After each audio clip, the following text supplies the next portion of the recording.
में उत्तरार्ध संस्कृत चतुर्थ प्रश्न पत्र समास प्रकरण द्वंद्व समास। मैं डॉक्टर मनीषा गोदारा, सह आचार्य संस्कृत, राजकीय भांगड़ महाविद्यालय डीडवान। द्वंद्वे घी। द्वंद्व समास में घी संज्ञक पूर्व में प्रयुक्त हो।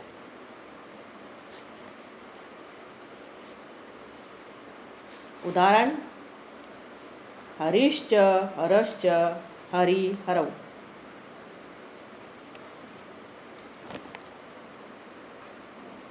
घी संज्ञा किसे कहते हैं? शेषो घी असखी।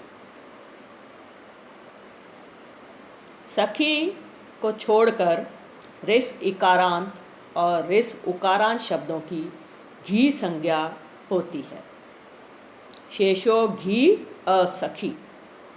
इस सूत्र द्वारा सखी को छोड़कर रिस्व इकारांत और रिस उकारांत शब्दों की घी संज्ञा होती है। उदाहरण: हरि हरौ।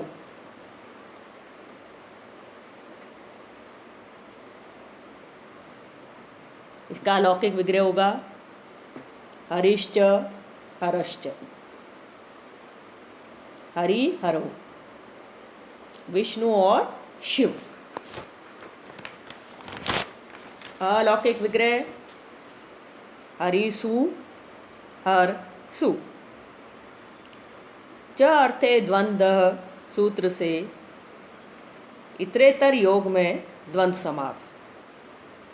द्वंद्वे घी सूत्र द्वारा घी संज्ञक हरि शब्द का पूर्व निपात हरिसु हर सु। कृत तदेत समासाश्च से समास की प्रातिपदिक संज्ञा। सुपो धातु प्रातिपदिकयों से दोनों सुपों का अर्थात दोनों सु का लुक अर्थात लोप हो जाएगा, बचेगा हरि हर। प्रथमा एक वचन की विवक्षा में औ प्रत्यय करने से हरि हरौ प्रयोग सिद्ध होता है।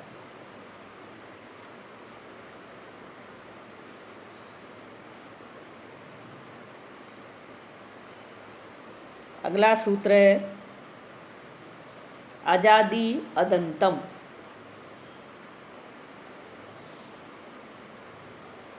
जो शब्द अजादि भी हो और अदंत भी, उसका द्वंद्व समास में पूर्ण निपात हो। उदाहरण: ईश कृष्णौ। जो शब्द अजादि भी हो और अदंत भी, उसका द्वंद्व समास में पूर्व निपात होता है। ईश कृष्णौ का लौकिक विग्रह होगा ईशश्च कृष्णश्च ईश कृष्ण। अलौकिक विग्रह ईश सु कृष्ण सु। च अर्थे द्वंद्व सूत्र से द्वंद्व समास ईश सु और कृष्ण सु। अजादि अदंतम से ईश का पूर्व निपात ईश सु कृष्ण सु।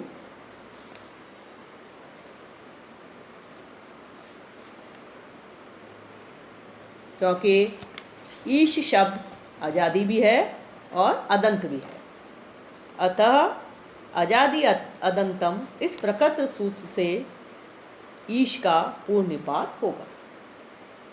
क्या तदे समासाश्च से समास की प्रातिपदिक संज्ञा। सुपो धातु प्रातिपदिकयों से सुपों का लोप और विभक्ति कार्य करने पर प्रथमा द्विवचन की विवक्षा में औ आके बनेगा ईश कृष्णौ।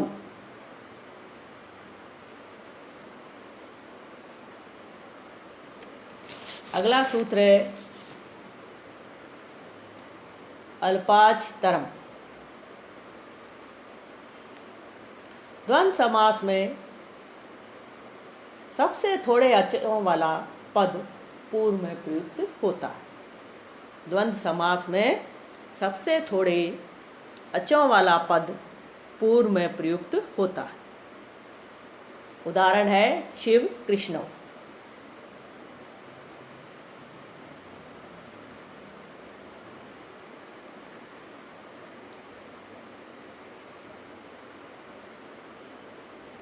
लौकिक विग्रह होगा शिवश्च,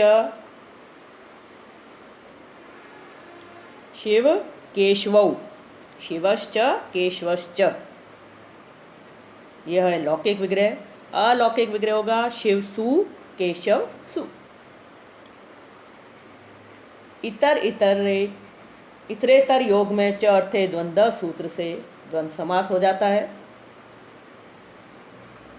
शिव में 2 अच हैं तथा केशव में 3 अच, अतः अल्पाच तरम सूत्र से अल्पाच शिव का पूर्ण निपात हो जाएगा, बनेगा शिव सु केशव सु। क्र तदे समासाश्च से समास की प्रातिपदिक संज्ञा। सुपो धातु प्रातिपदिकयों से दोनों सुपों का अर्थात दोनों सु का लोप, बचा शिव केशव। प्रथमा द्विवचन की विवक्षा में औ प्रत्यय लाकर विभक्ति कार्य करने पर शिव केशवौ प्रयोग सिद्ध होता है।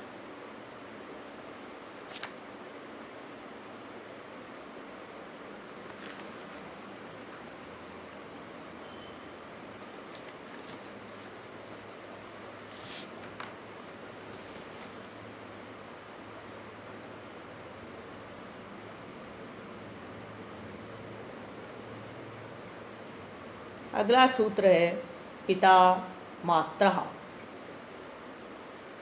मात्रा स उक्तौ पिता वा शिष्यते, माता च पिता च पितरौ, माता पितरौ वा।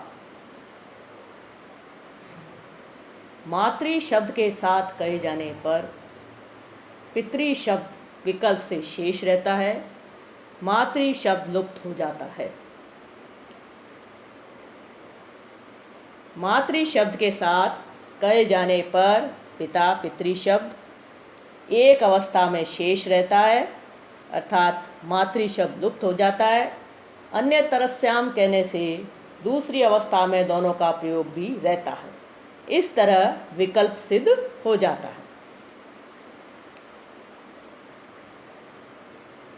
उदाहरण,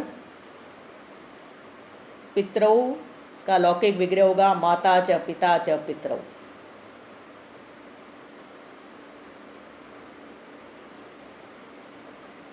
जब हमें मातृ शब्द के साथ पितृ शब्द का कथन अभीष्ट होता है तो विभक्ति लाने से पूर्व ही अंतरंग होने से पिता मात्रा सूत्र द्वारा पितृ शब्द शेष रह जाता है और मातृ शब्द निवृत्त हो जाता है। यह शिष्यते लुप्यमान अर्थाभिधायी इस न्याय से शेष रहा पितृ शब्द माता पिता दोनों के अर्थों को प्रकट करता है। अतएव अवशिष्ट पितृ शब्द से प्रथमा द्विवचन की विवक्षा में औ प्रत्यय और बनता है पितृ औ। ऋतोगी सर्वनाम स्थानयो से ऋकार को गुण र पर अर्थात अर करने से पितरौ प्रयोग सिद्ध होता है। एक शेष यहाँ वैकल्पिक है, अतः एक शेष के अभाव में बनता है मातृ सु पितृ सु।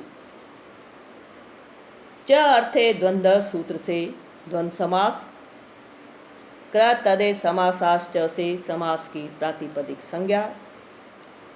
सुपो धातु प्रातिपदिकयों से दोनों सुपों का लोप, शेष रहता है मातृ पितृ।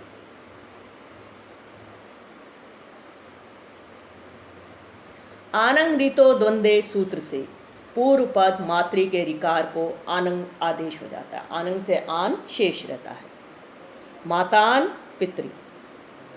न लोप प्रातिपदिकांतस्य से नकार का लोप बना माता पितृ।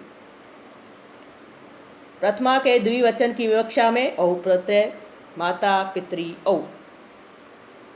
ऋतों की सर्वनाम स्थानीय सूत्र से ऋकार को गुण करने से बनता है माता पितरौ।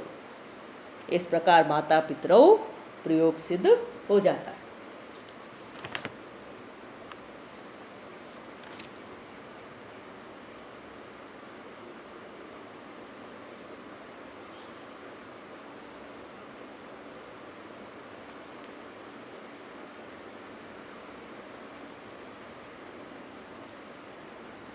पितरौ की प्रयोग सिद्धि हम पुनः समझेंगे। माता च पिता च पितरौ लौकिक विग्रह। अलौकिक में पितरी औ। जब हमें मातृ शब्द के साथ पितृ शब्द का कथन अभिष्ट होता है तो विभक्ति लाने से पूर्व ही अंतरंग होने से पिता माता मात्रा सूत्र द्वारा पितृ शब्द शेष रह जाता है और मातृ शब्द निवृत्त हो जाता है।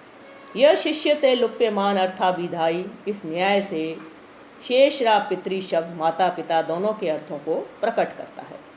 अतएव अवशिष्ट पितृ शब्द से प्रथमा द्विवचन की विवक्षा में हम औ प्रत्यय करते हैं और बनता है पितृ औ।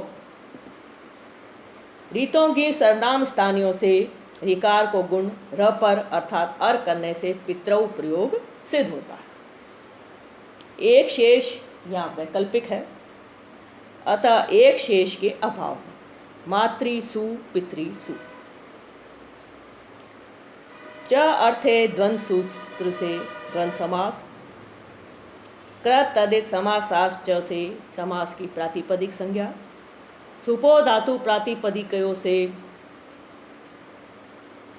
दोनों सु का लोप। आनंग रीतो द्वंद्वे सूत्र से पूर्व पद मातृ के ऋकार को आनंग आन आदेश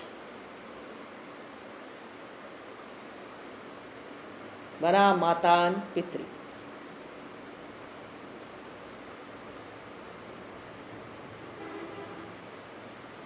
न लोप प्रातिपदिकांतस्य से नकार का लोप माता पितृ। प्रथमा के द्विवचन की विवक्षा में औ प्रत्यय माता पितृ औ। रीतो गी सर्वनाम स्थानियों से सूत्र से ऋकार को गुण र पर करने पर अर करते हैं और बनता है पितरौ पितर। मिलाने पर बना माता पितरौ। इस प्रकार माता पितरौ प्रयोग सिद्ध होता है।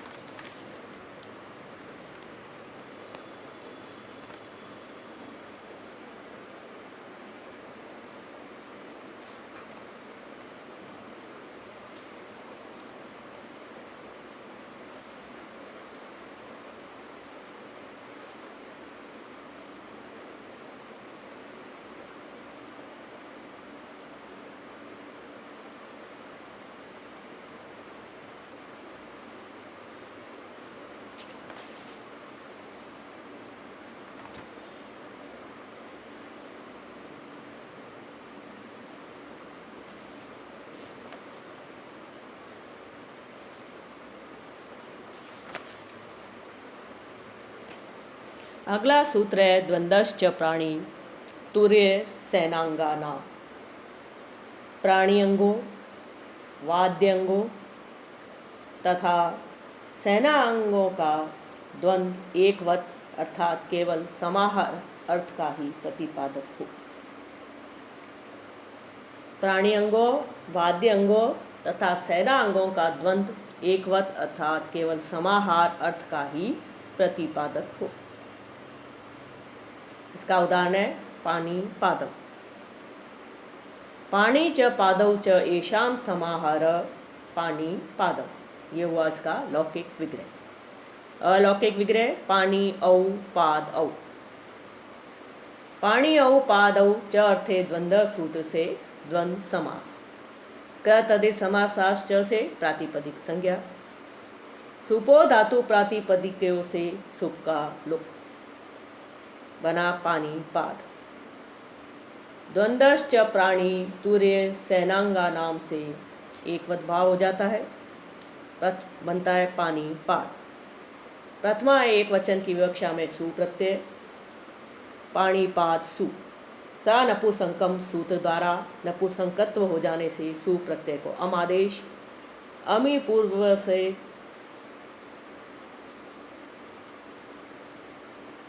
पूर्व रूप करने पर पानी पादम प्रयोग सिद्ध होता है।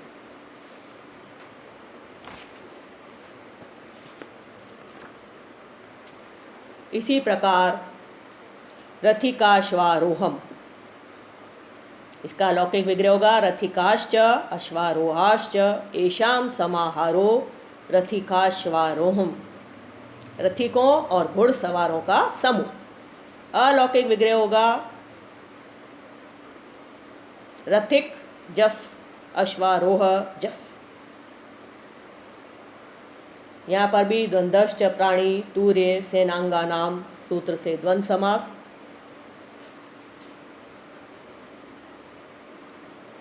कृत आदेश समासाश्च से प्रातिपदिक संज्ञा। कृत सुपो धातु प्रातिपदिकों से सुपों का लोप। प्रकट सूत्र से एकवत भाव। रथिकाश्वरोह प्रथमा एक वचन की विवक्षा में सु प्रत्यय। स नपुंसकम से सु को अम आदेश अमी पूर्व से पूर्व करने पर रथिकाश्वारोहम प्रयोग सिद्ध हो जाता है। अगला सूत्र है द्वंद्वात्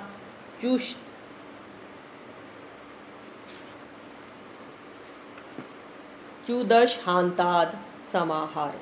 द्वंद्वात् चुदशान्ताद् समाहारे।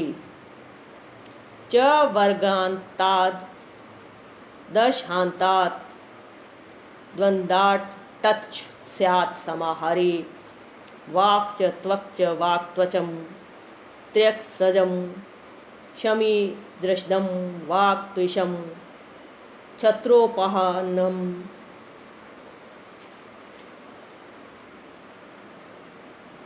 च वर्गांत दकारांत शकारांत और हकारांत समाहार द्वंद्व से समासांत टच प्रत्यय हो। च वर्गांत जिसके अंत में च हो, दकारांत जिसके अंत में द हो, शकारांत जिसके अंत में श हो और हकारांत जिसके अंत में ह। इनका समाहार द्वंद्व से समासांत टच प्रत्यय हो। छत्रोपहनम छत्रम च उपानहत च अन्यो समाहार छत्रोपानहम।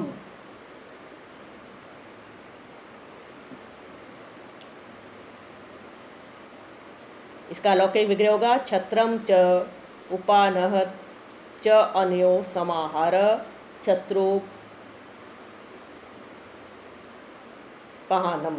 अलौकिक विग्रह होगा छत्र सु उपान सु, छाते और जूते का समुदाय। छत्र सु उपानह सु। छत्रम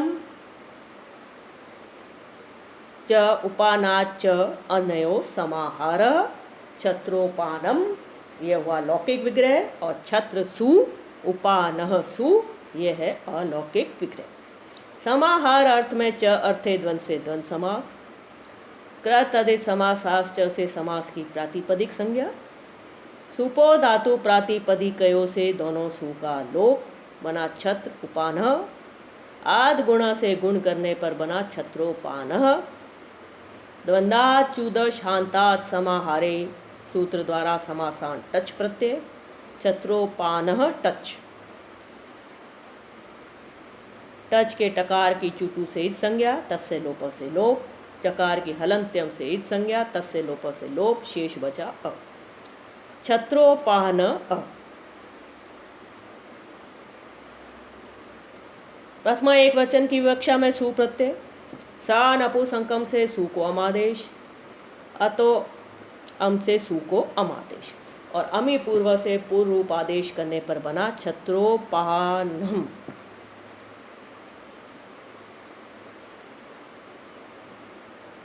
इसी प्रकार वाक् च त्वक् च अनयो समाहारो वाक् त्वचम, ये हुआ लौकिक विग्रह। अलौकिक विग्रह होगा वात्सु त्वत्सु। यहाँ समाहार अर्थ में च अर्थे द्वंद्व सूत्र से द्वंद्व समास। कृत आदेश समासाश्च से समास की प्रातिपदिक संज्ञा। सुपो धातु प्रातिपदिकयों से दोनों सुपों का लोप तथा अंतर्वर्तिनी विभक्ति का आश्रय लेकर पदत्व के कारण चोकू सूत्र द्वारा वाच के चकार को कुत्वेन ककार आदेश वाक् त्वच बना। समाहार द्वंद्व के अंत में चकार च वर्ग विद्यमान है, अतः द्वंद्वा चूदश हांतात समाहारे से समासान टच प्रत्यय करके उसके अनुबंधों का लोप करने पर बनता है वाक त्वच अ। वाक त्वच या आकारांश शब्द निष्पन्न हुआ। स नपुसंकम के अनुसार नपुसंक के प्रथमा एक वचन में सु को अतो अम से अमादेश तथा अमी पूर्व से पूर्व रूप करने पर वाक त्वचम प्रयोग सिद्ध हो जाता है।